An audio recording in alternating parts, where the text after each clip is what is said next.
Well, welcome everybody. This is another evening of Consciousness Cafe. I have a guest presenter this evening in Scott Taylor.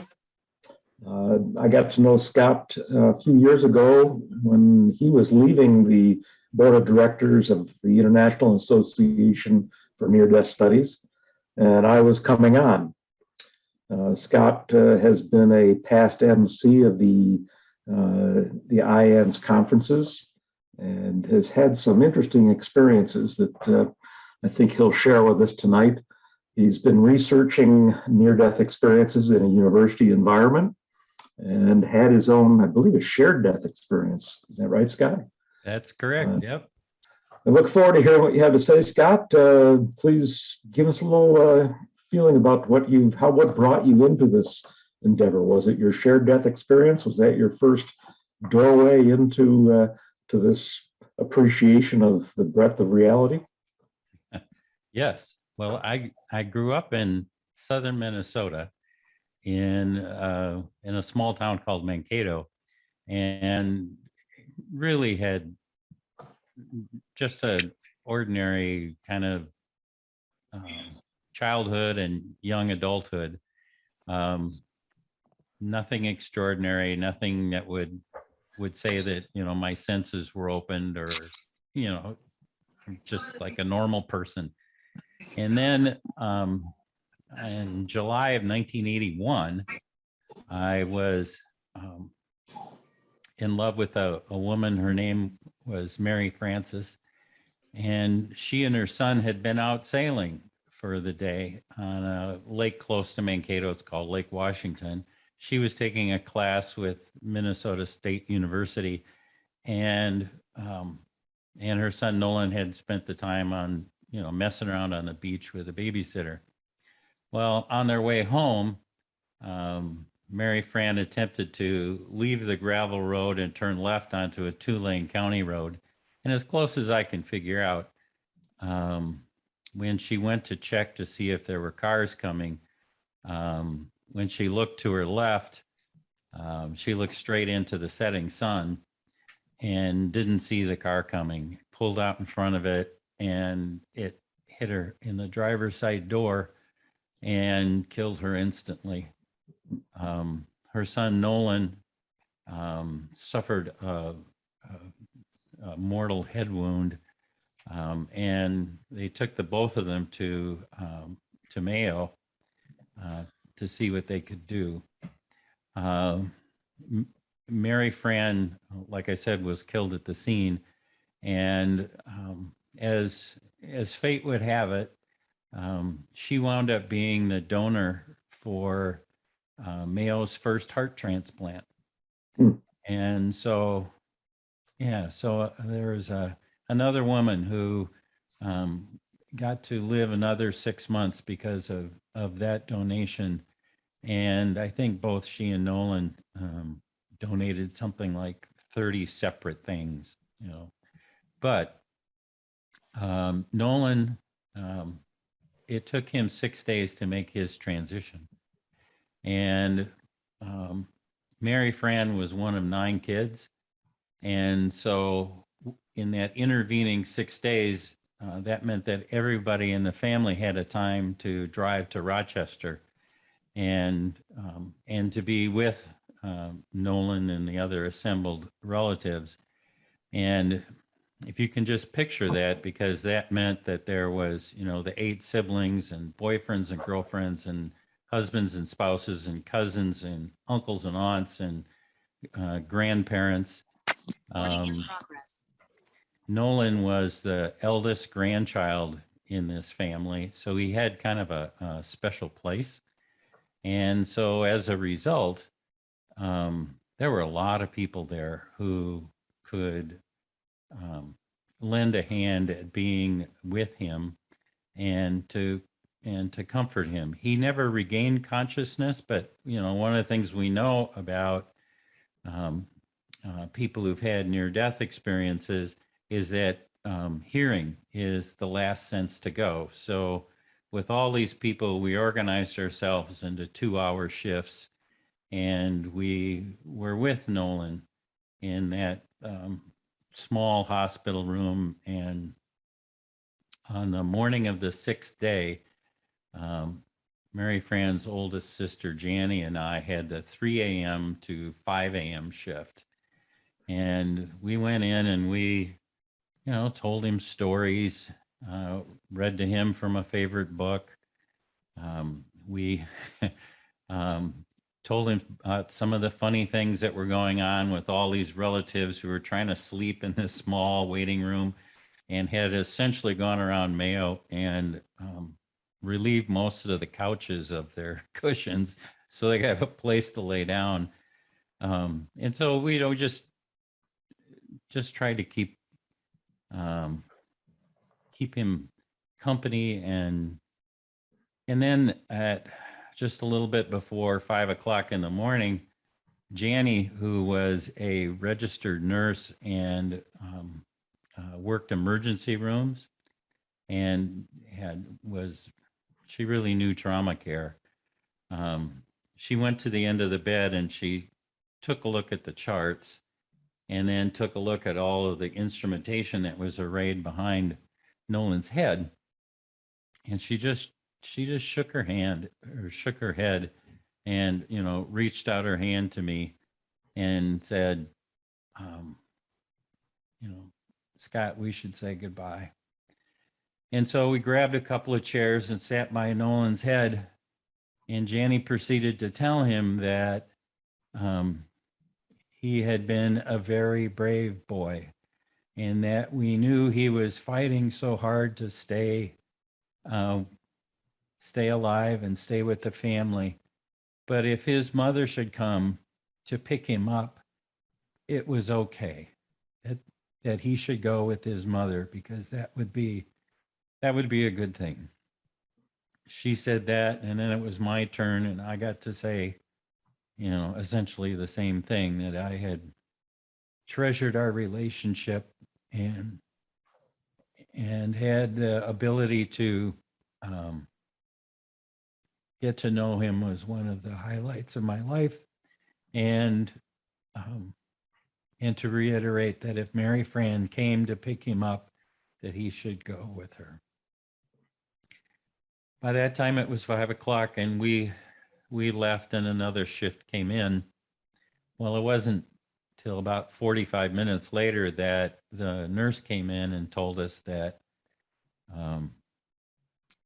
it was time.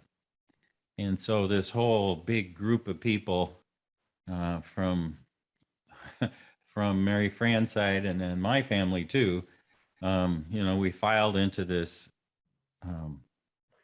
hospital room, and as luck would have it, by the time I got there, it was about 4 or 5 deep around the hospital bed, and so I just decided that I would, park myself on the windowsill, and I sat next to Mary Fran's youngest brother, Willie, and we just waited. And there's this, at least what happened in this case, it was just a slow, peaceful decline.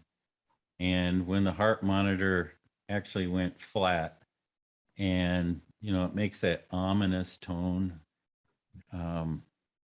When that happened, what I witnessed was Mary Fran coming across the veil and scooping Nolan up out of his physical body.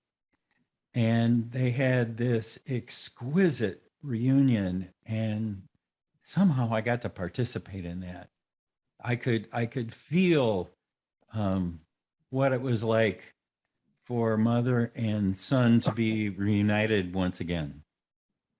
And it was really, really quite extraordinary. And then, much to my surprise, what happened next was that the two of them came and embraced me, and then the three of us left and went to the light. And when I entered into the light, it was this extraordinary place. It was well, certainly it was unconditional love, but it was also unbridled compassion, and it was ecstasy, it was joy, it was all those things in a whole bunch of words that we don't even have yet to describe how wonderful this place was. And in addition, what I discovered then was that I was connected to Mary, Fran, and Nolan, and to the whole of the universe, frankly. But my focus was on Mary, Fran, and Nolan, and we got a chance to be together. And it didn't really. We communicated with each other, but it really wasn't in English. It was like it was telepathy and concepts, and so we had a chance to express our love for each other, and then we had a chance to say our goodbyes, and then when it was time, it just felt like it was time, like we had done and said what we needed to.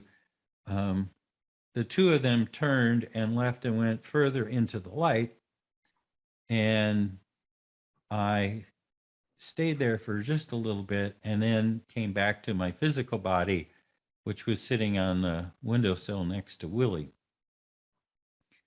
And that's not the end of the story, though, because something else happened at the same time, which was that I was with Mary, Fran, and Nolan in the light, and I was fully present in the room with the grieving relatives. And so today I have a word for it. It's called bilocation. I had two separate consciousnesses, one in the light and one in the hospital room, that were operating independently and yet totally rationally, and frankly, it felt normal, which even to this day surprises me. But I know this to be true because I'm in the room, and at the same time, my body and my non-physical body are experiencing this joy, this wonder, this ecstasy, this the love of the universe. And it was like it was trying to burst from me. It was like it was trying to just leave my physical body. And as a result, my face had this expression on it that was just wonder, and they're okay, and I'm in this blissful state. And if anybody had taken a second to look at me, they would have noticed that, and probably really misinterpreted what was going on. And so to avoid that, the only thing I could think of to do is to cover my face with my hands until I could, until that other part of me came back to my physical body, I could ground myself again. And then, I could lower my hands and really be present for the other people in the room who were sharing their grief with each other, and wanting to be held and consoled. And so that was that ended that part of it. But this was, let's just say, I grew up in the Presbyterian Church, and the lexicon of the Presbyterian Church didn't have anything about witnessing people coming across the veil, and the fact that you could have two consciousnesses at once. And in particular, what nobody could have thought about was that at the moment of my greatest grief, I was simultaneously in my greatest joy. And even to this day, as I describe this experience, I get choked up about it, because it's not just about the loss of Mary, Fran, and Nolan, but it's also remembering how extraordinary that place is, and how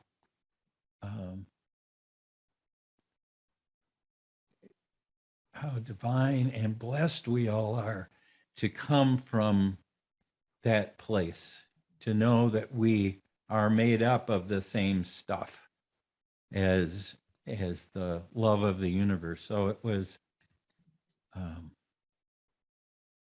it profoundly affected me. And there's a whole bunch of things that come after that, but I think we'll pause here for just a second and see if anybody has any questions. One occurs to me, and maybe you plan on getting into this, but it sounds as though you had no reference point before this experience. So all of a sudden you have this just remarkable otherworldly experience. Did it take a while for this to how did you internalize this? How did you wrestle with this? Because it's certainly out of the bounds of normal experiences. Certainly. Well, first off, I really didn't tell anybody for 15 years.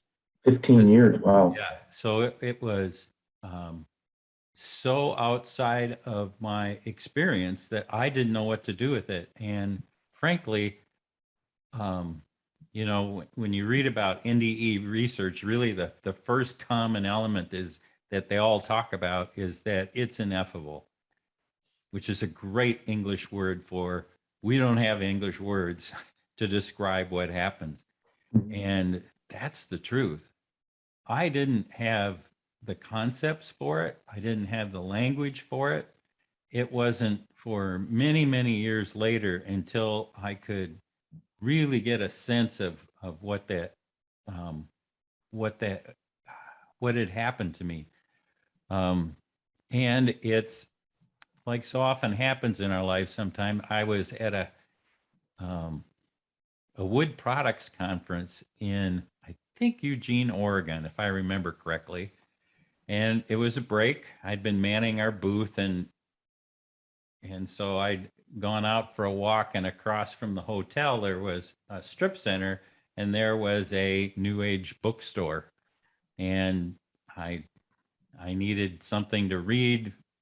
So I walked into this store, and there was this book on the far shelf. It was black, and it was written by PMH Atwater. It was a skinny little thing, which is unusual for PMH because usually her books are huge.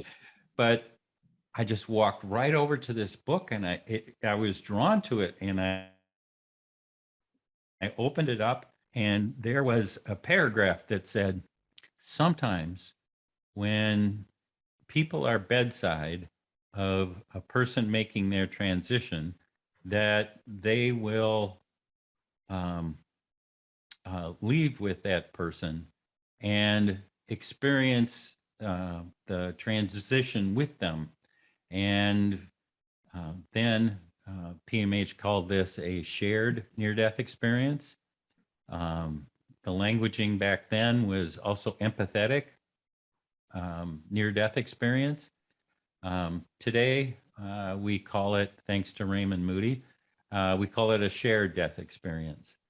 And it wasn't until I read that book and I looked at that one paragraph and went, oh my God, that's what happened to me. Are you kidding me? I have a tribe, you know. It was like somebody else. And so that's what got me into near-death experiences, and I started reading about them, and anyway, so the rest is history. But it was a book that gave me the vocabulary, and it gave me the sense of that this is, well, not only does it happen, but it's also the sense that it's normal. William Peters just came out with a book. It's sitting right behind me. I got it right there. The Heaven's Door. At Heaven's Door, which is really the first book that explains shared death experiences. He had 800 people in his study, and he does a really good job of putting some facts and figures around what this experience was, and the fact that a ton of people in the United States have these shared death experiences, and what we know now is that you can actually program yourself to have one. Mm-hmm. So so thank you for that question, Jim. Yes, it was way outside of my experience. And is this experience now, you hear near-death experiencers who say it's just as real today as it was when they experienced it. Is your shared death experience that way also? Yeah. These are our sister events. They have the same after effects. They have very similar topography. So there's just some slight variations between a shared death and a near-death experience. So, if people read about near-death experiences, the same sort of thing applies to shared death experiences. So there's another area of your expertise that I'd like you to talk a little bit about. And you alluded to it a moment ago, that some people can create that experience, that instead of it being something that just randomly happens to people, you've worked at trying to find ways to help other people experience that. Can you talk about that? Yeah, I'd love to. Thank you for that opportunity. Many of you may know that let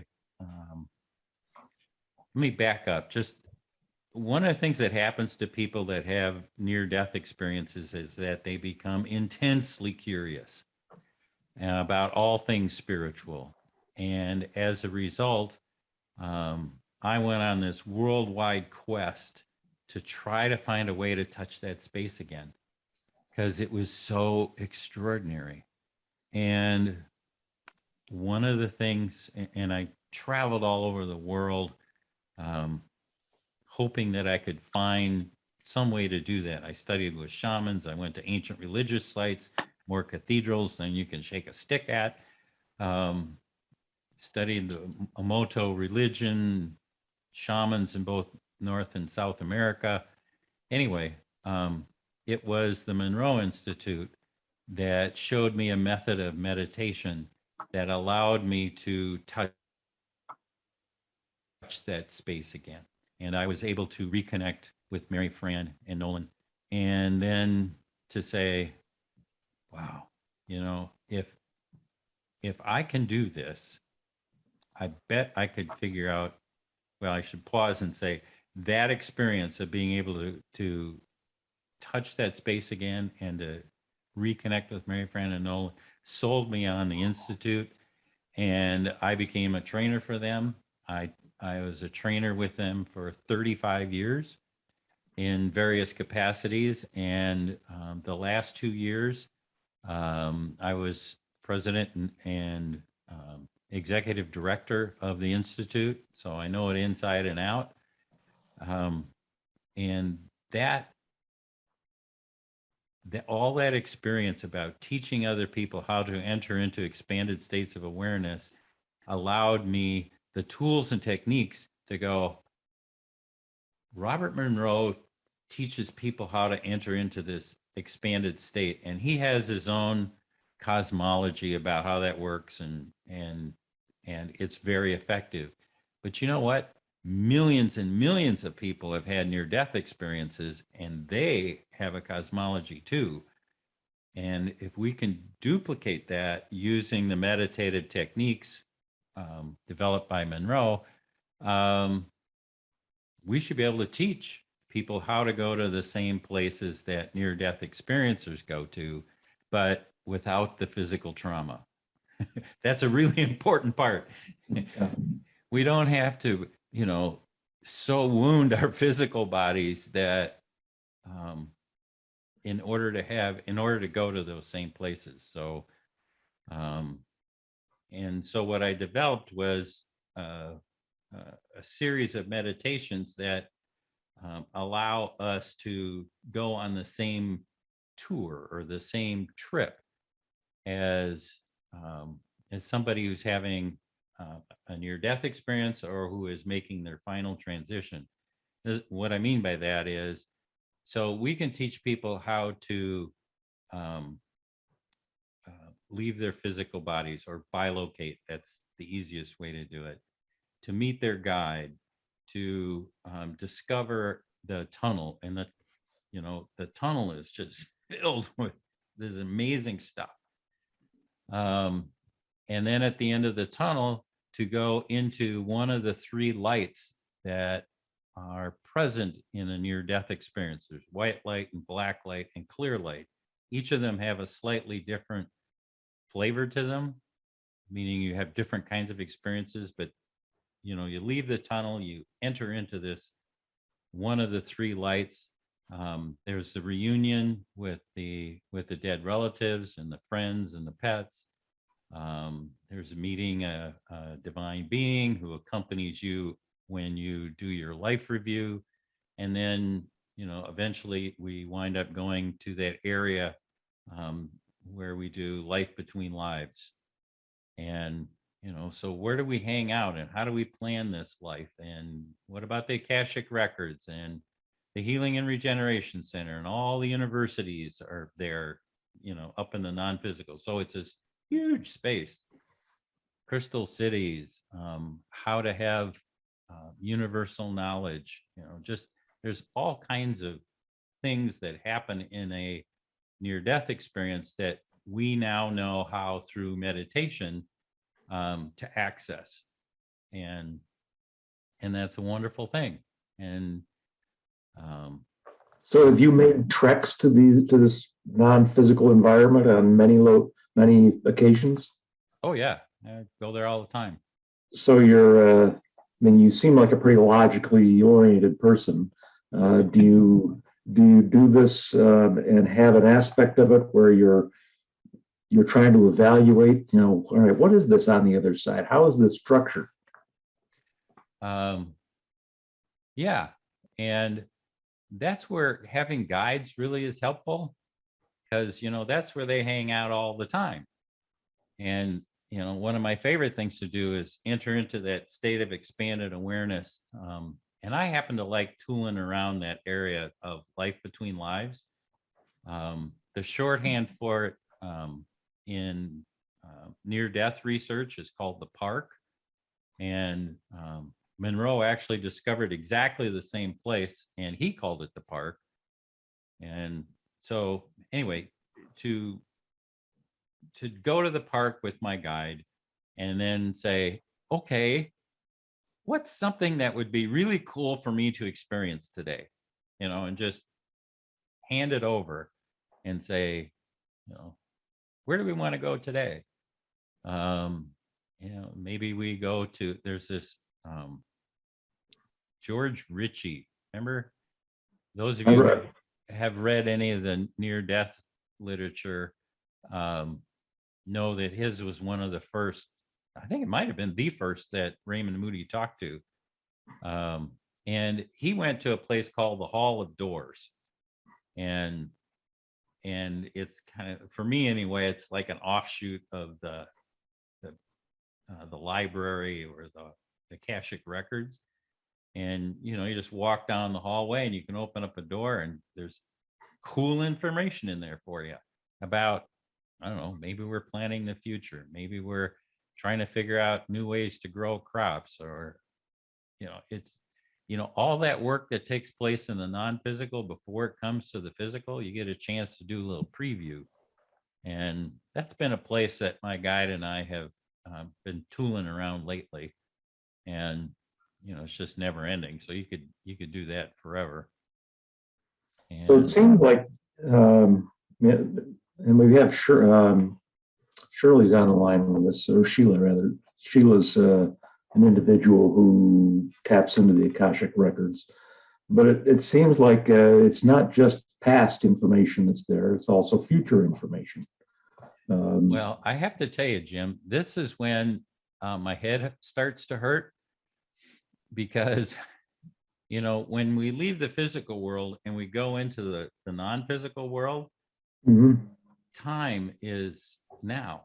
All time is now. And so when we talk about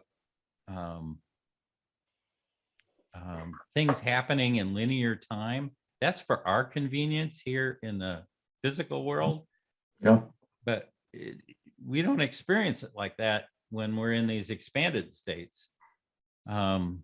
Case in point, we talk about reincarnation, and the idea is that we can be here in the physical and on lots of lives, experimenting, exploring what it means to be human in the world of duality. Well, at least my experience of it has been that all of these lives that I'm leading are taking place simultaneously, because there is no time. And so that means that all of those lives are taking place right now.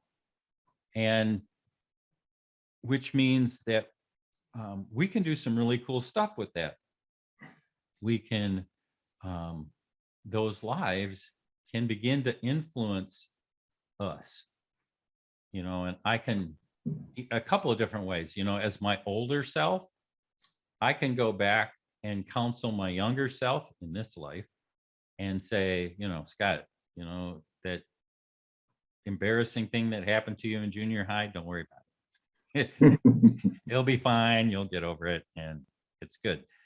But also, that life where I was a Roman soldier, or a woman on a Polynesian island, or, all of those other lives, they can influence and inform what's happening in my life today. It's just, I have to, open up to that possibility that I can get wisdom from myself and all these other simultaneous lives that are going on. And so that just makes my head hurt, to think about it, to try to describe things that are outside of time. So you probably have read Robert Monroe's books, and his way of, as I recall, in his last book, he saw himself as visiting these other aspects of himself. Yep. And acting as a, pulling them all together, and that when they all got together, they would be able to move on to another level. It's kind of the impression I got. Was that your take on that? Are we really having these experiences, but these experiences are contributing to our growth, and that growth could take us to something completely different. We may not have to incarnate. We might move, at least to Earth. We might move onto something else. Yeah, we could move to another planet in this physical matter reality, or not. We could choose to be in another dimension, in another universe. We get all kinds of choices. And I personally, I don't think of the lives that I have in the physical as, I have to come back to the physical, because this is a real gift, this living in the physical, and we get to choose how it is that we want to grow. And if it's important for me to grow in some sort of way, I can arrange that life. And so that can happen. And in particular, I don't have to do it alone. There's this wonderful group of people. I call them the Council of Friends. But they are people who are dedicated to helping me arrange my, so like this life in the physical right now.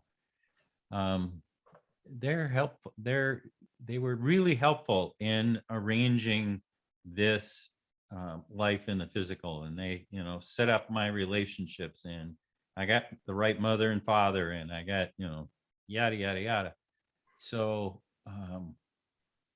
it's a, this is a profoundly loving and caring group of folks in the non-physical who are like, they got my back. They're my team members. And so. And we all have them. And we all have them. Yeah. Yeah. And that's just the setup. I mean, that isn't even the guides that hang with us all the time. We got those too. Mm-hmm. And so I want to put in a plug for those of you who like to read really interesting books about NDEs. There's a lot of them out there, and there's a lot of them that are like NDE 101 or maybe even 201 as they kind of move into advanced concepts. But there's a woman who wrote a book that I would say is NDE 401. This is senior level stuff. Natalie Sudman, the application of impossible things. And that book, Natalie has the unique ability to put words to concepts that are really difficult to explain. She does an exquisite job. And in particular, she talks about her council of friends. That book is mostly about her near-death experience that happened. She was a civilian contractor in Iraq, got blown up by a roadside bomb. 2 of the 6 people that were in the vehicle died as a result of it, and she was wounded. And what has stuck with me ever since reading that was when she came to, she found herself in a room with her council of friends, and they were checking in with her, and they were saying, okay, we're right on plan, and you've just been blown up by a roadside bomb, and we can modify the injuries that you are getting so as to best allow you the chance to accomplish your mission on Earth. And so she said there's this roundtable discussion about, well, does she lose part of her hand? Is she blind? How about do we keep the leg or don't we? And she said it wasn't morbid at all. It was all future directed in her best interest. And as it turns out, yes, she had some really severe injuries, but she was able to recover from almost all of them. And that period of struggle and her change in lifestyle, because she couldn't work doing what she was doing anymore, allowed her the freedom to pursue things that were now in line with her mission in this next stage of life, one of which was this book. And the application. Yeah. I met Natalie at the Monroe Institute. We attended the Lifeline program together.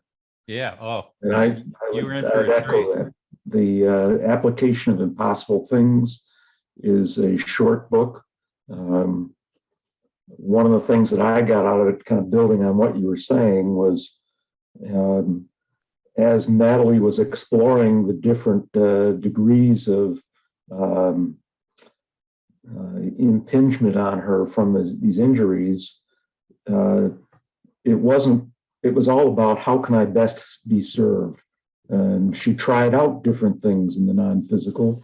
And that kind of leads into, we had a hypnotherapist from the Michael Newton Institute speak a few weeks ago, which kind of ties into what you're saying, that we plan these lives, and the challenges we face from a human perspective can seem really difficult, but from a spirit point of view, we see how it fits into a broader growth and evolution for ourselves. Yeah.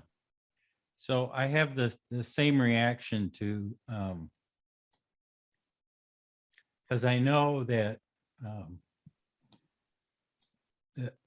excuse me, the death of Mary Fran and Nolan was something that needed to happen, not only for me, but for her family. And I mean, it had a huge impact on a number of people. And so, it was quite a gift for me to have that experience, as painful as it was. And it, now 40 years later, I can step back and go, that was an extraordinary thing that the two of them did for me. Mm-hmm. And taking it one step further, I said, I began to think about, well, who has made sacrifices like that for another? And so high on my list, when I make my final transition, one of the people I want to meet is Judas Iscariot, because Jesus couldn't have been Jesus Without Judas. Without Judas. Yeah. And so who would sign up for that duty? Mm-hmm. The betrayer of the Christ consciousness. And in my mind, they had to be best friends. They had to. And you got to think that they, at the time they were planning this, they weren't alive. They were in the planning phase, in the non-physical. Yep.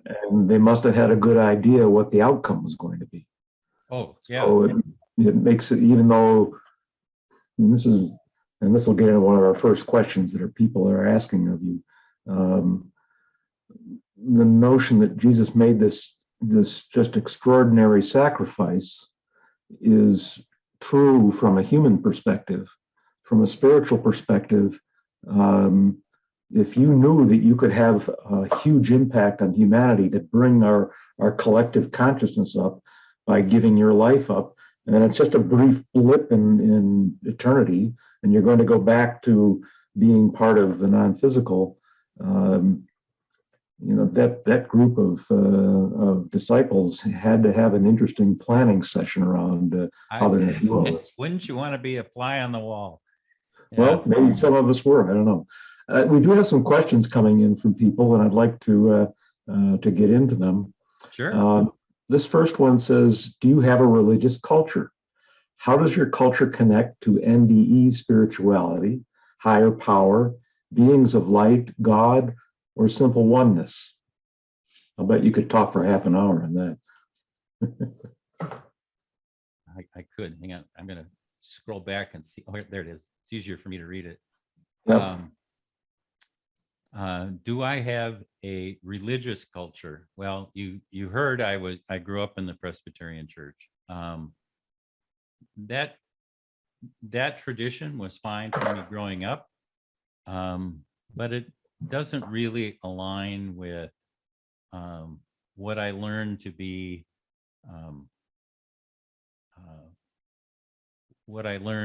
the lessons learned from the non-physical universe. It was interestingly enough, it was so I earned my doctorate degree at the University of St. Thomas in St. Paul, Minnesota. It's Minnesota's largest private university. And I'm in the very last stage. I am defending my dissertation in front of my committee. We get all done. It's a lovely thing they do at the end. They kind of, stand up and say, shake your hand and say, welcome to the academy. It's like, oh, all that work. Anyway, so we sit down, and the very next thing was one of the members of my committee said to me, well, Scott, I understand you and Ann are getting married. And I said, yes, we are. And he said, do you have a church that you want to do this in? And I said, well, no, we had just moved to the Twin Cities, and we said, we haven't found anything yet. And he said, I think you should look at unity. And I said, Unitarian? He said, no, unity, because the tenets of that faith match what's going on with people who've had near-death experiences. And I went, really? So Ann and I bundled ourselves off to the closest Unity church that next Sunday. And as it turned out, there was a lay minister who was on duty because the main minister was gone. And his specialty was doing the Unity 101 talk, just to remind people why they were there. And he actually took, I could have sworn to God, he took the conclusion from my dissertation and read it. It was really quite wonderful. And so there are traditions that match up with what people have learned as part of the tradition. And for those of you who don't know, in the late 1800s, there was this breakaway from Protestantism, and they were called the New Thought churches. So this is Unity, Unitarian, Universalist, Science of Mind. There was like 8 of them that broke away, and the principally they broke away because they had real problems with the concept that we were born in sin. Instead, that group of churches said, no, what we are is born of original blessing. And that one thing changes everything. It changes everything about your theology. And it's what I experienced in my shared death experience, because I discovered that I was made up of the love of the universe, that this vibration, this light that is everywhere, is love. It's God. It's we are part and parcel of that. So yes, that was a really long answer to, do I have a religious culture? The answer is yes. And I try to live with the lessons that have been learned from near-death experiencers and shared death experiencers. If I'm formalizing it, we go to a Unity church. And there's other ones out there too that have that orientation. So that's. I have a family Presbyterian background. In all my life, I've gone to Presbyterian churches, and I've told the story to a few people in the past. As I studied near-death experiences and related subjects, I came to the conclusion that I wasn't going to learn anything new spiritually attending this church. I even suggested teaching a course and covered a lot of things, reincarnation being one. And I was shot down. You have to, if it's not in the Bible, you can't teach it. Oh boy. So I sat one day, I sang in the choir, and I sat one day and thought, as I was listening to the sermon, you don't agree with many of the things they're saying. Why do you come here? And I wrestled with that. And I finally came to the conclusion that I think we're here to learn how to love, and that I was in a loving relationship with many people in that congregation. And that and the singing is what keeps me going back. It's not the theology. Yep. So Mark posed a question for you. Mark, you can't see this because it comes to me personally. Okay. So Scott mentioned briefly that people who have had shared death experiences also have similar after effects as NDErs, and I think you've referred to this already. To me, this means an increase in psychic abilities. Yes. Did this happen to Scott? Yes. In particular,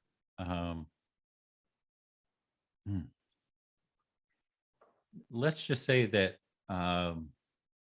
my intuition really took a ramp up as a result of this experience. And one of the things about intuition is that it doesn't announce itself. It's not like there's this voice in your head that says, okay, Scott, now we're talking to you, and at this next corner, you need to turn left instead of turn right. And no, it doesn't work like that. You get these little hints about turning left or turning right or buying this book or making a phone call at a certain time. And it takes a long time, at least it did me, to trust it. And so, but now when I get that nudge, it's just like gold. Okay, time to pick up the phone and call Fred. Mm-hmm. It's and when Fred answers the phone, it's like, I was just thinking about you. We got this thing, and blah blah blah. So from a psychic perspective, that's the thing that really opened me up. The tools and techniques that I learned from the Monroe Institute opened that up even further, because I didn't know what I was doing before, and now I do. And then some of the weird after effects. PMH has in her book, the big book of near-death experiences, which is wonderful, by the way. It is the text for, if you're going to start learning about NDEs, that's the only book I recommend. There isn't even a number 2. It's the best book on how and what NDEs are like. And I got off on that little side tangent. I started thinking about PMH, and what was the question? We were talking about psychic abilities. Oh, yeah. And so in this book, she's got like 3 pages worth of different kinds of after effects that people have. Sensitivity to medications and sensitivity to light and sound. And, I got all those. But the one that is just so weird for me is I can be driving down a road, that has street lights.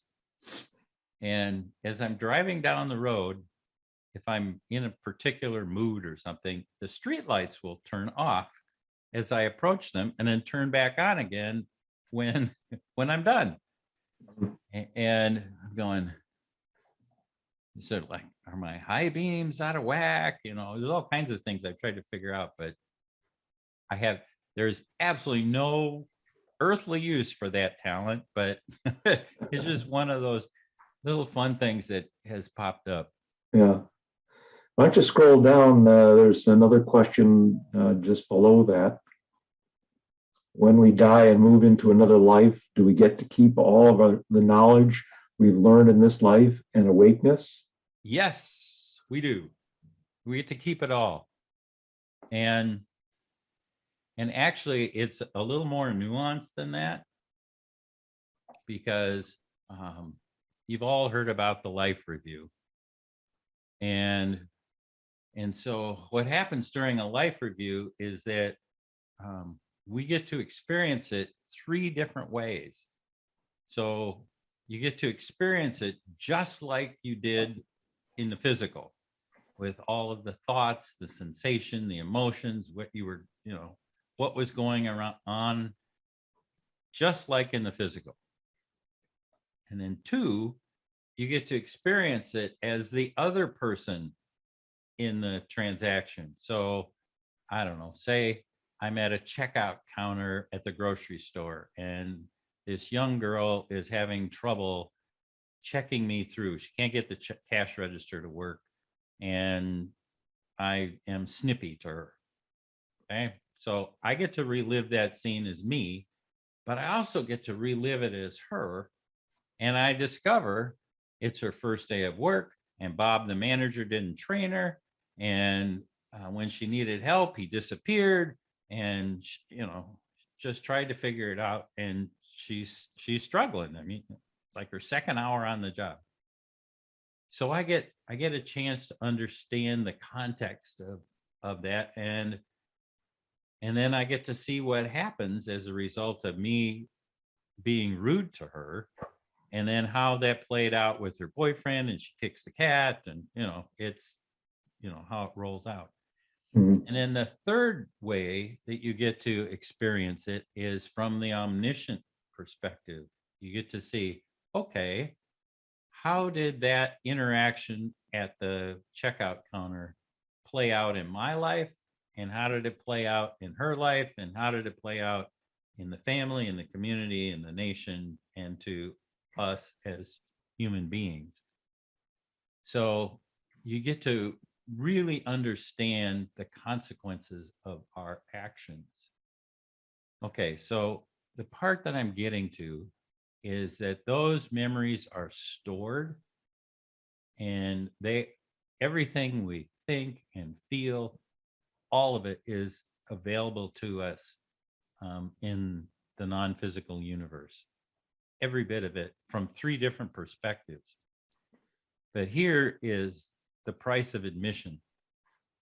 Okay, everybody, remember this when you have your life review. Okay, so we get to that scene, and all of a sudden, one of the things we can do is halt the action and say, okay, I'm putting my stuff on the thing for the conveyor belt for this young girl to check out, and I stop the action. And usually you're accompanied by a light being whose only job it is to love you through the experience. And typically what they do is ask you one question, which is, what did you learn? What did you learn? And if you learned a lesson, you can back it up and go, you know what? Let's do a do-over. And so we get the chance in our life review to say, okay, I was just a jerk to young Sally. So now I'm going to back it up. And instead of me being a jerk, I say to her, Sally, what's going on today? Well, it's my first day, and they promised to train me on the register. They said it was really evident, but some of the stuff just doesn't make any sense. And blah, blah, blah. She tells me what's going on. And I say, wouldn't it be, all of us have been on the job, first day on the job. And sometimes it doesn't go well because we didn't get trained right, or we didn't have all the information. Tell you what, take your time, do what you need to do, in order for you to be complete. If we have to check with somebody, I'm fine with waiting. Just let's make sure that you have a successful experience here. And of course, then she's very grateful. She runs off and she gets Bob, and Bob comes up and he said, oh yeah, I didn't tell you about this button you need to push when you get blah, blah, blah. Anyway. And so I get to see how that felt for me. I get to see how that felt for Sally. I get to see how that played out in my life and Sally's life, her family, the community, and us as a human being, as a human race, excuse me. And guess what? That do-over is also as real as our experience here in the physical. It is put into the Akashic records too. So if we have a little bit of karma that we wanted to erase, fix it during your life review. Do it over, and do it over a whole bunch of times until you feel like you really got to a point where you were a loving human, compassionate human being expressing your best self instead of being, like me, a twit, just, and that becomes part of the human experience just as much as what it is that we did here in the physical. And I think that's just lovely that we get a second chance and we get to play it over. And if we really did learn something, well, let's put it into action right away. And so it's one of those real gifts that has come from having interviewed a bunch of near-death experiencers who've had a life review and have done this thing.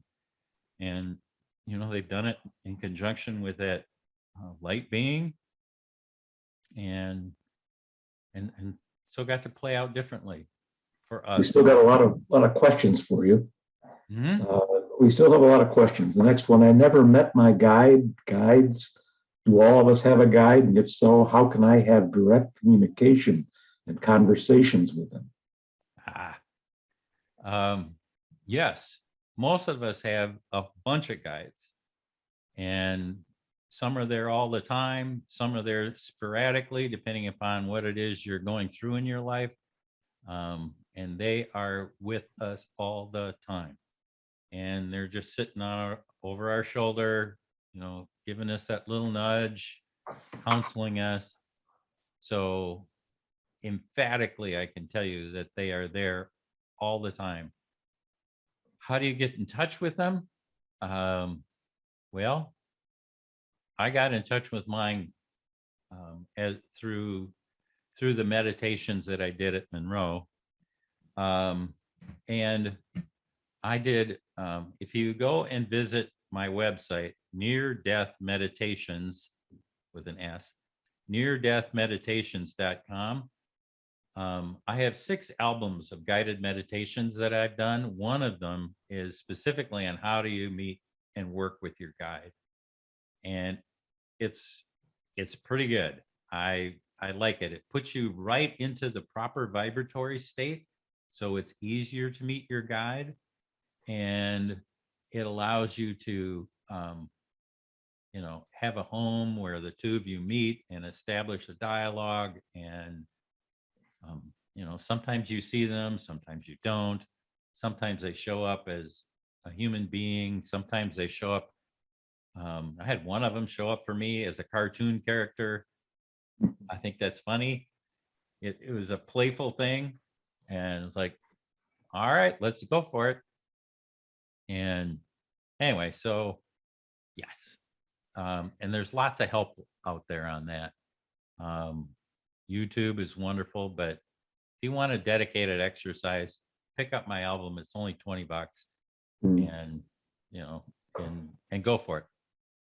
So this next question, I think I plan on giving you an opportunity to talk about this anyway, but the question is, where can you learn the meditation techniques to experience the aspects of NDE? There you go. Wow. What a There's setup. a commercial. Yeah. All right. So I started talking about that just now at neardeathmeditations.com.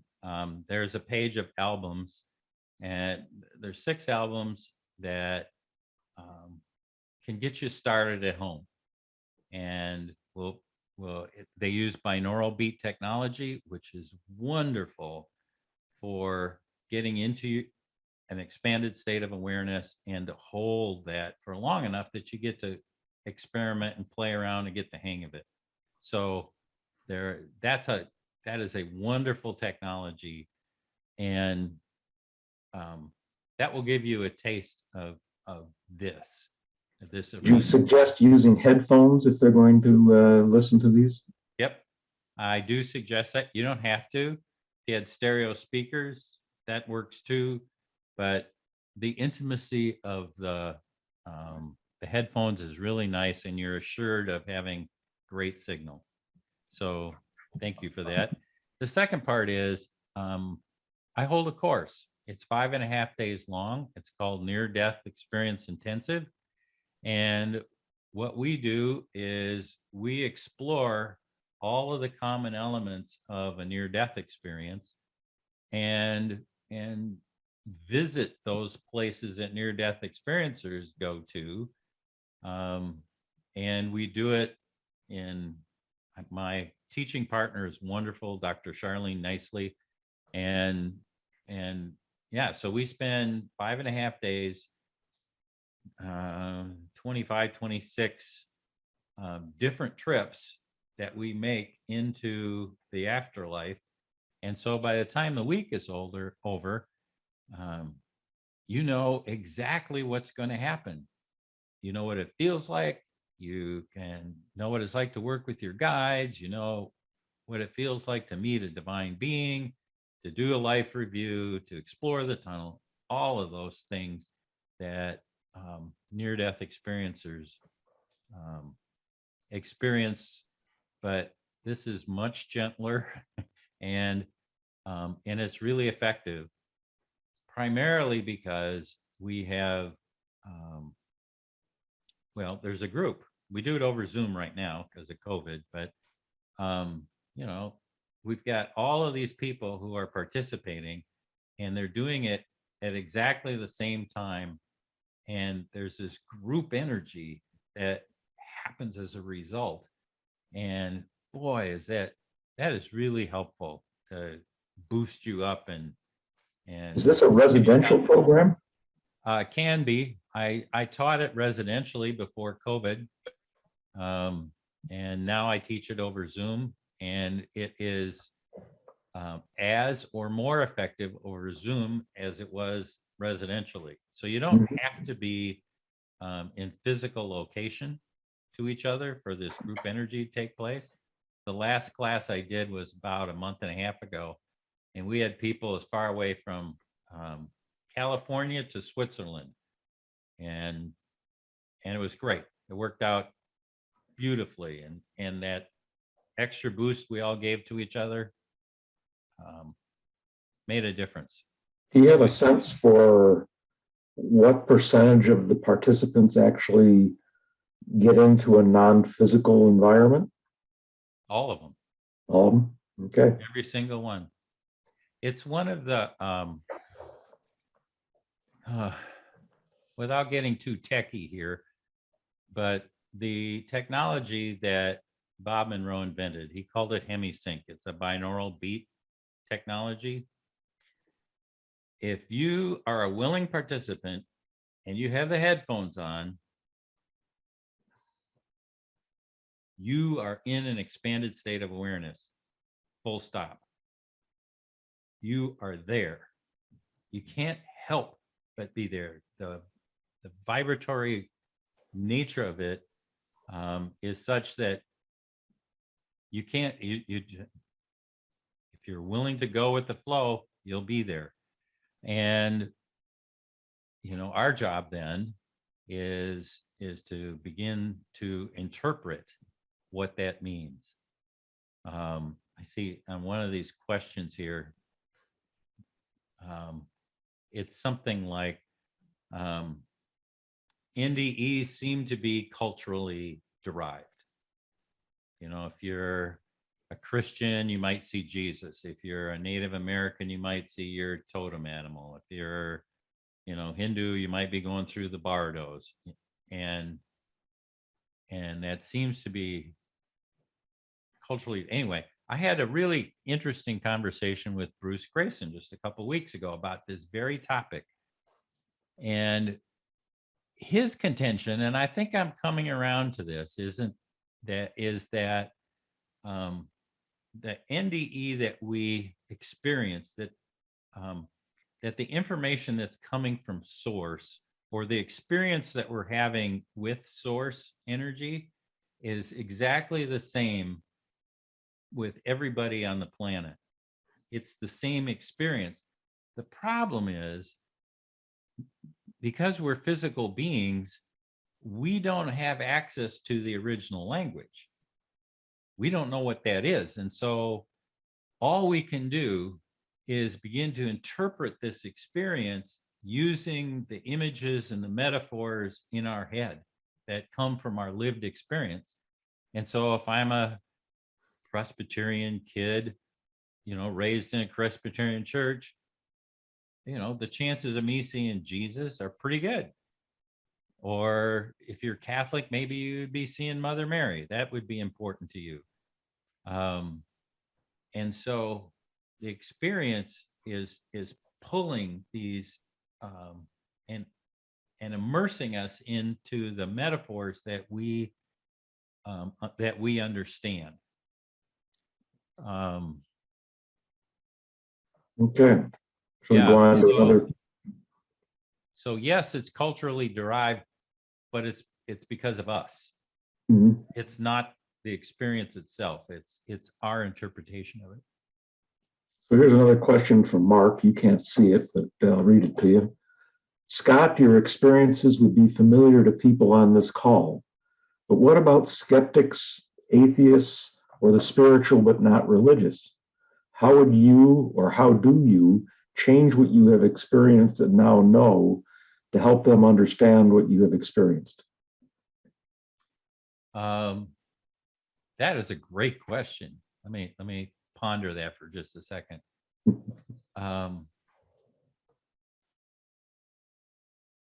Well, the research tells us quite clearly that, there's a whole subset in the research that's about atheists, people who don't believe in this, and that doesn't make any difference. It happens to you anyway. But when I talk to people, I have to tell them there is this assumption that I have now, which is that when we leave our physical body for the last time, that we enter into a benevolent afterlife. And what that's about, and then I just begin to, to talk about, what is the love that we have in our lives, because the afterlife is about rediscovering that we're made up of the loving light of the universe, and that we get to understand compassion and the fact that we are all one, that we are intimately connected with one another. And I paint a picture that is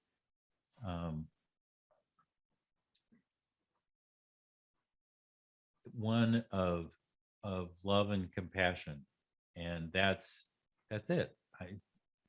They can be skeptical, and there's a whole series of books that I can point them to that we can say, well, if you want to know about the scientific research that surrounds near-death experiences, pick up Bruce Grayson's last book, and it's called After. It's not that long. It's 220 pages or something. And the last 50 pages are all of the notes. It's all the citations of all the scientific studies that have been done, both retrospective and prospective, around near-death experiences. And by the time, just wade into a couple of those, and it'll convince you that the science is really good on NDEs being real. And from my perspective, I'd say the science was settled. Bruce would throw up with that. Oh, it's never settled. We always, no, whatever. But well, people come from wherever they are, and we aren't to judge others. Some people are meant to be on a journey that exposes them to these things, and some are not. Some are not, and that's great, because you arrange that journey, and you get to pick, you get to choose. Yeah. And if you want to take the journey that is informed by NDEs, great. If you don't want to, you don't have to. One of the things that is, I think, one of the Ken Ring's biggest contribution, he calls it the benign virus. You familiar with this? Yeah, it was in his. I know it was in his book. Lessons from the Light. And Yeah, lessons. I It was feel him. like, It was his last book too. When he left the University of Connecticut, it was kind of he summed everything up from of his 40 years worth of research, and in it he talks about how by listening to NDE YouTube videos, by reading their accounts, by talking with people, you actually get the benefit of that experience in your life. It's like the vibrations of the NDE experience are in the ink on the page. And by just being with those stories, you get that benefit. And you don't have to meditate. You don't have to do anything. You just have to read some stories. You have to listen to them. You know, my only caveat to that is that every once in a while I'll run across a book that has been edited to death, and the stories in it, it's like all the juice is just gone out of them. You know, they didn't leave the original language in there and they summarized it. But those that have quotes, you know, and you actually can trust that they really are quotes, are better than those that summarize. That's So here's a question from Jeanette. It has to do with auras.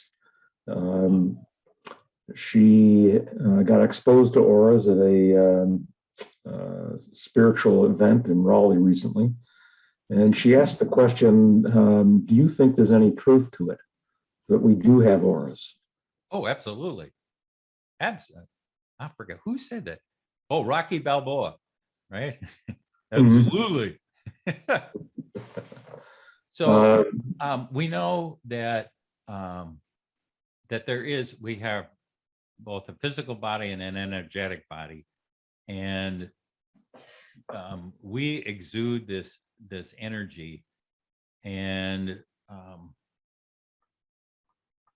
there's, you know, a ton of people who can help you see it, help you learn to see it, to help you learn to feel it, to work with it. At Monroe, it's one of the very first tools that we teach people how to use, is this energy that's around us, and how we can put our intention into that energy, or put up a protective shield for us as we go tooling around the non-physical universe. It's knowledge of our aura, and the ability to work with it are incredibly valuable tools for meditation work. So nice work. You're right on the path. I'm so glad that you discovered them. Here's another question.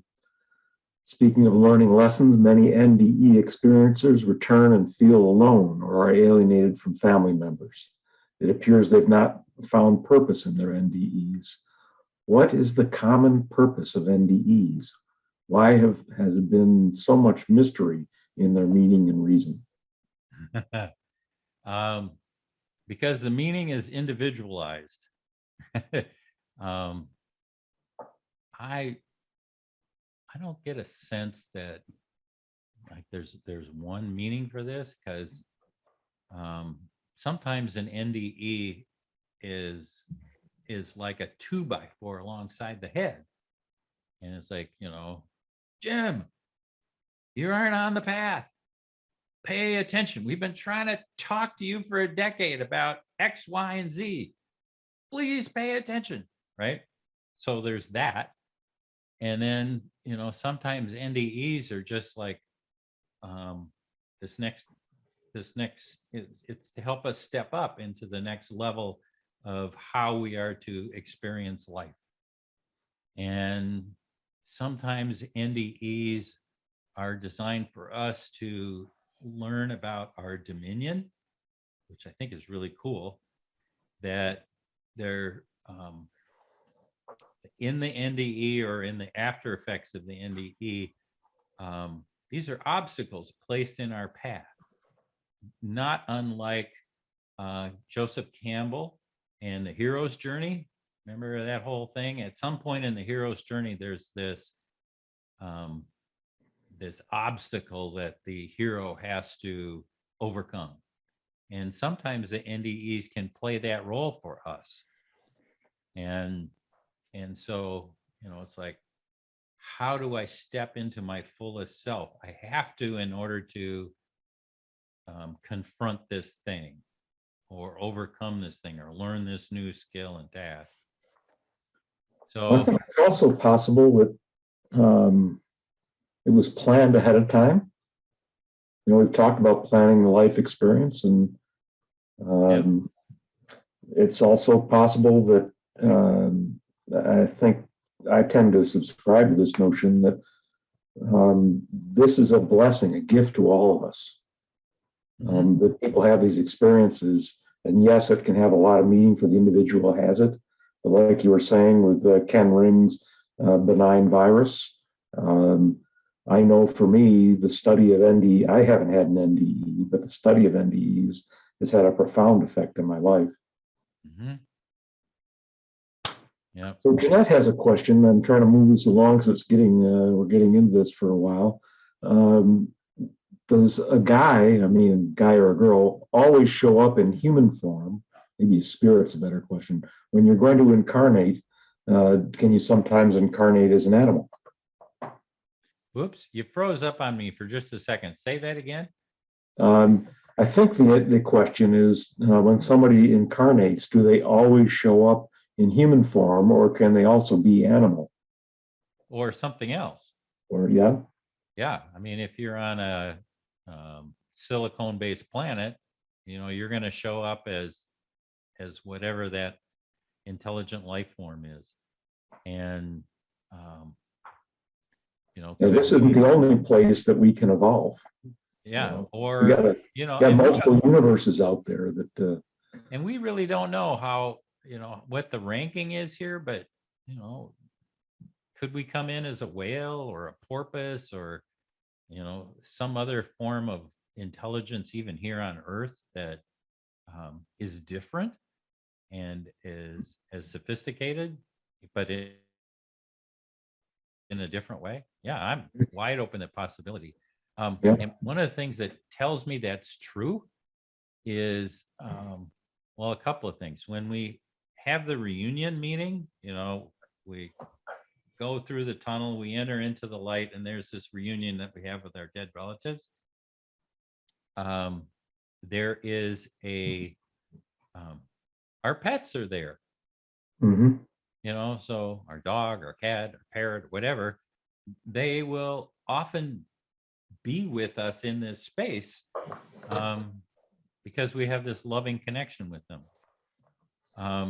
For those of you who are adept at meditating, and you go to the park, one of the things you can ask your guide to do is because that's the that's the vibration of life between lives for humans.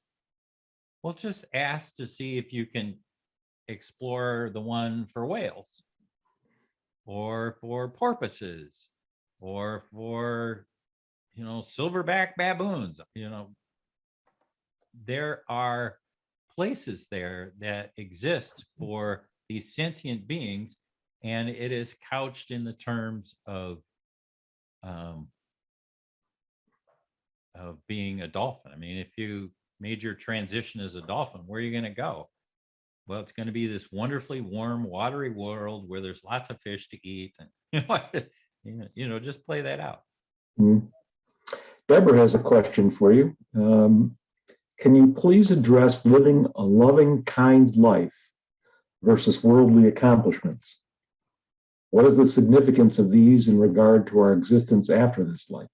Oh, yeah, I'm with you on this one, Jim. I think our purpose on a major purpose, it's not exclusive, but it's about learning how to love and to be in a compassionate place, to understand beauty in all of its forms. That makes us a truly extraordinary human being.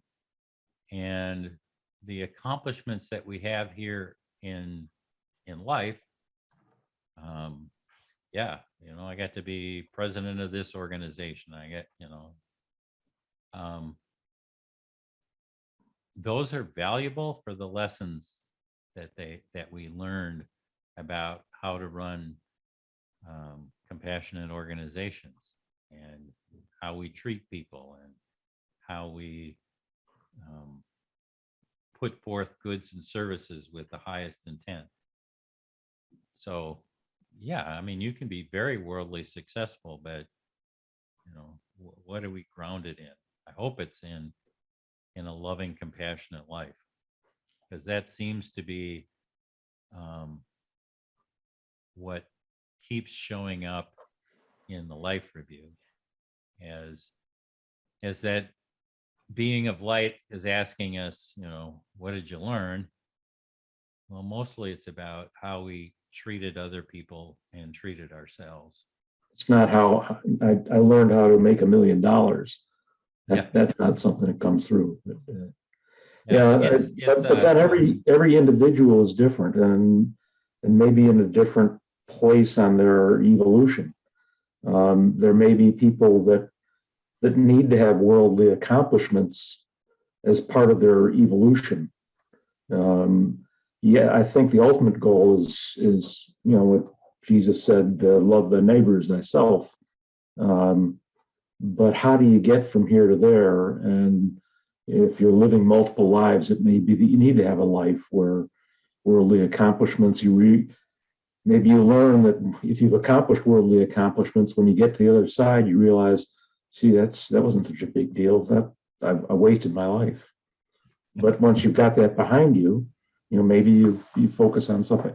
Well, of course, it's simultaneous. Now that gets back into that. There you go. Yeah. Yeah, as the old saying goes, you can't take it with you. Yeah. So Kathy has a question that I thought of earlier. What about us who had distressing NDEs? I spent an uncomfortable amount of time in hell before a short stint in heaven. You had made a comment earlier, Scott, about, you know, there's something wonderful for all of us, but there is some percentage of NDEs that are hellish. Can you address that? Yeah. And I would tell you, pick up a book by anyone. She's got 3 of them by Nancy Evans Bush. She's the only researcher that I know that has put considerable amount of time into distressing near-death experiences. And she does a beautiful job of trying to describe what that's all about. And I talked about some of them. Some distressing ones are, you know, the 2x4 alongside the head. It's like, pay attention. Some of them are part of a hero's journey. It's about overcoming something. Others are to help us understand that we have dominion in these places. That hell,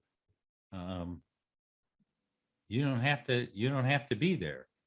You can ask for help and you'll get help, and you can move on. I think that's another key lesson. So there's all of these different reasons for that. And then there's a 4th reason, which is, I don't know.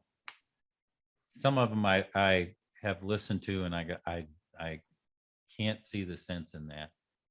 And that's when I'm reminded that I can't see the forest for the trees.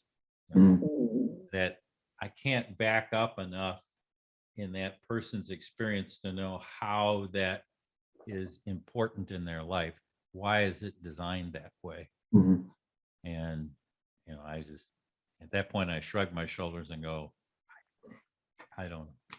But Nancy Evans Bush, her 3 books are really wonderful. And if that's happened to you, there's a tribe out there, and she does a lovely job of exploring some of the reasons and how to think through those. Anyway, I got a couple. One of my favorite people, Martha, shows up in my dissertation. She had what I would call a hellish near-death experience, and it was the result of her life review. Because what she realized during that life review was that she was absolutely nasty person.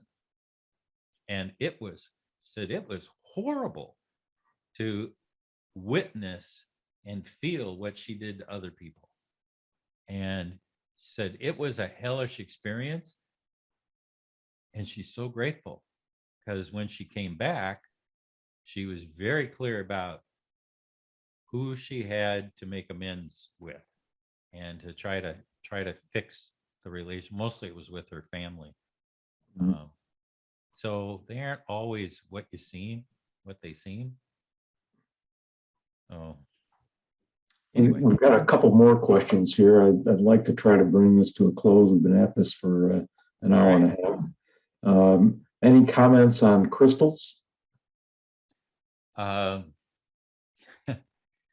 Crystals.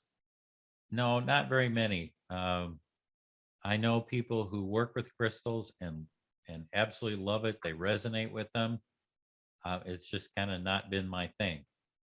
I totally trust them, but it, like, go for it. Everybody's got an entryway into this world of expanded awareness. Some people do it through tarot cards. Some people do it through meditation, and some folks do it through crystals. And if that's what resonates, go for it. Have you had any interaction with Jesus in the non-physical? No, I haven't. Yeah. It's not been my privilege to be in that spot. I have spoken with many who have, and to a person, it's an extraordinary experience. Most of my experience with the other side has been through family and friends, Mary, Fran, and Nolan, my teachers in my life, people that have played a significant role, and they've been instrumental in helping me guide and gain perspective. May I throw just one thing in there? So Mary Fran has been in and out of my life. Sometimes she's around, sometimes she's not. Currently, she happens to be around. Nolan, who was 7 when he made his transition, is always around. He's just never left me. And we have this really interesting relationship. And he'd be 48 years old right now, which means whenever I have a conversation with him, and typically we have a meeting place. It's a park bench that's in the park, and it's off this little gravel path, and there's flowers around. It's really lovely. Anyway, so we sit at this bench and we have conversations with each other about whatever is going on. And sometimes he'll show up, like the last time I saw him, he was just turned 7. Sometimes he'll be middle-aged, sometimes he'll be the age he is now. It just depends on what it is that's going on in his life that we're having a conversation about. So if he's talking about his first job, for instance, he'll be in his 20s. If he's talking about other lives, that's an interesting thing, because he's having other lives right now. And the two of us get a chance to talk about what's going on in my life now and what's going on in one of his lives that he needs some help with or some perspective with. So we get to inform each other, even though we aren't in this physical life together. And, that's really interesting, but it's also very comforting to me that he's exploring and I get a chance to be part of that. Mark's got another question. If all time is now, Would we be living our life at the same time as our earlier or later selves? I think you've said yes. Yes. Do you think that some of the people around you are earlier or later incarnations of yourself? So Sure. can we have more than one life going on within the same realm, I guess? Yes, certainly. Is there another me that's in India right now? Sure, why not? I think that's entirely possible. This has been my most challenging. It's not difficult. It's challenging to think about how to not think linearly about time. It brings up some really profound questions about how the world works, and at the same time, at least I'm finding now that it has great comfort in this idea that we get to exchange information, and then the Akashic records, stores everything, and that we have access to it. It's a wonderful thing. Yeah. Jeanette again has a question. Are guides usually family members? Well, it depends on which guide we're talking about. Yeah. Because I have family members that show up as guides. Yep. I have those guides that have never been in the physical. That's their job, is just to be there with somebody that's in the physical. There are guides that show up for particular purposes, like if I'm going through a divorce, or if I'm surviving a death of a loved one, or there's the specialists that show up when we need them, and then once we kind of get through whatever it is, they go, love you, Scott, see you later, bye, and somebody else steps in. Yeah, I think we have this rather large committee that gets to help us all. Yeah. I think we're getting down to the end here. Here's one from Reka. How to enhance our frequency? Well, binaural beats.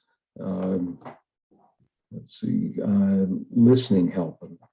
You've talked a little bit about binaural beats. I think that the answer is yes, but if you want to add anything to that? When I do the work around going to the different places that NDErs visit, what I have found in my work is that there are different vibratory windows. So, for instance, meeting your guides, that has its own vibration. It vibrates at this frequency. And the tunnel is slightly different, so that's a little faster. Each of the three lights, the black, the white, the black, the clear, and the white, they each have a slightly different vibrations. Anyway, I think binaural beats are wonderful because they can put you really close to those vibrations, and then it's intent that takes us the rest of the way there. So if we have an intent to go visit source, for instance, where do things exist before they come into form? I call that area source.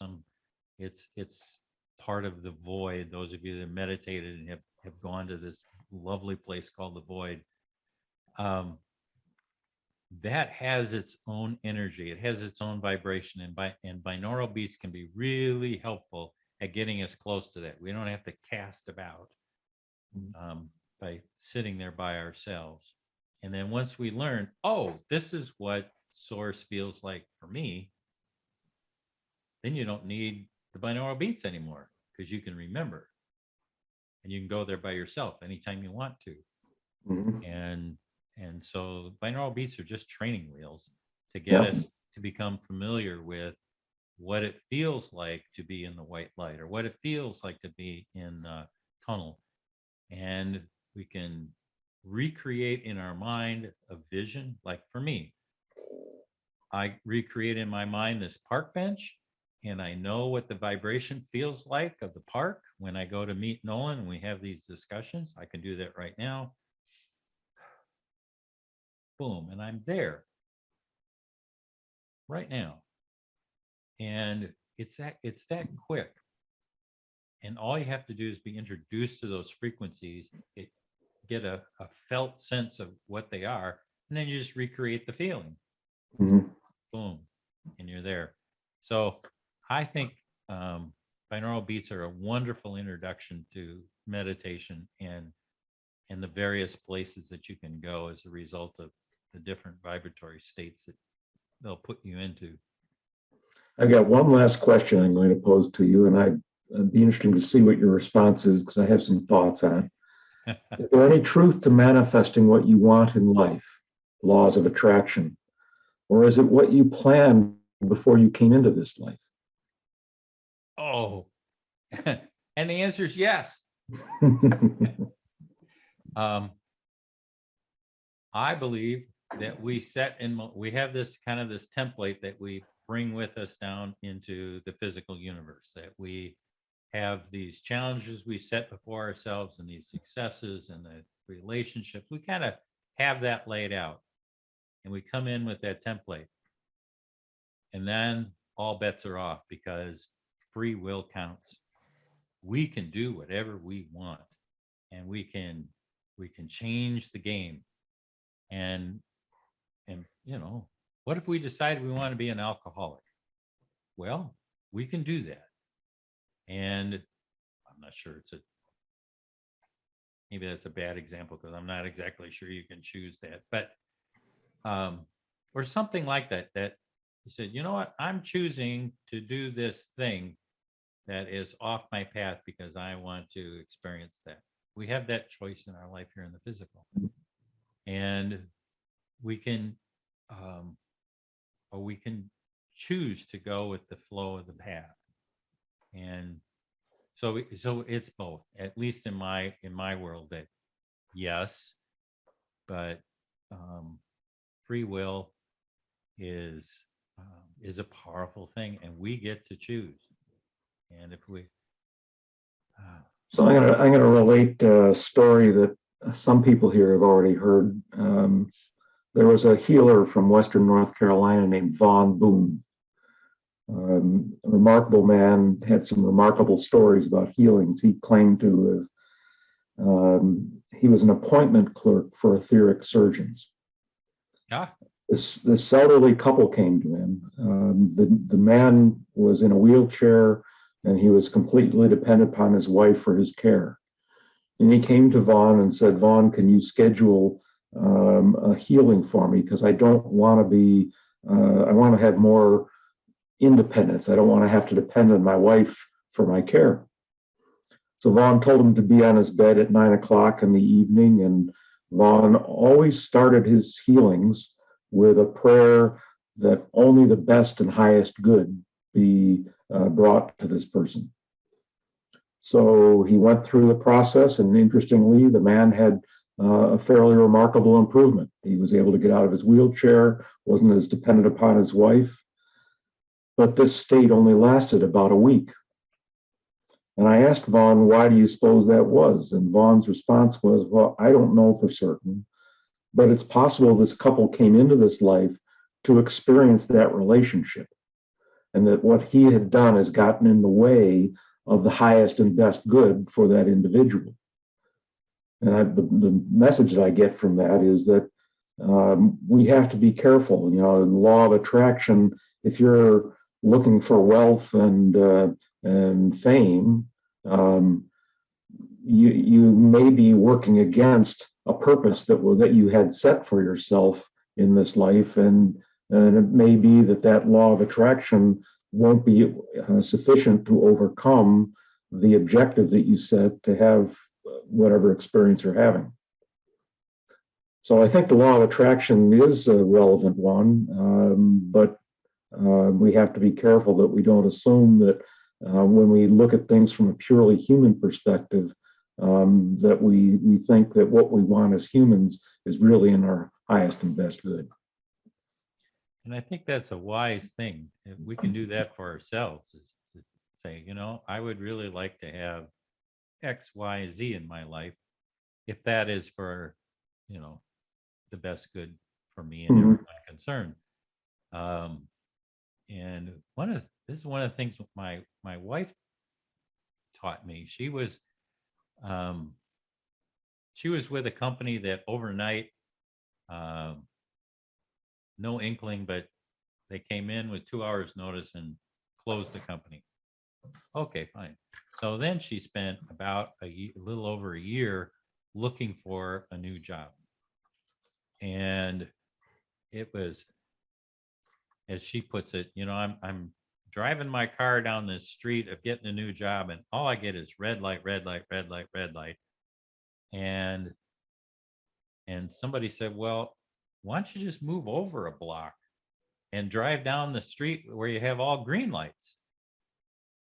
And so she thought about that. She wanted to be an executive director of a nonprofit. And when she moved over a block and said, you know what I could do? I could be the interim director for a nonprofit. Bam, got a job just like that. And so, okay.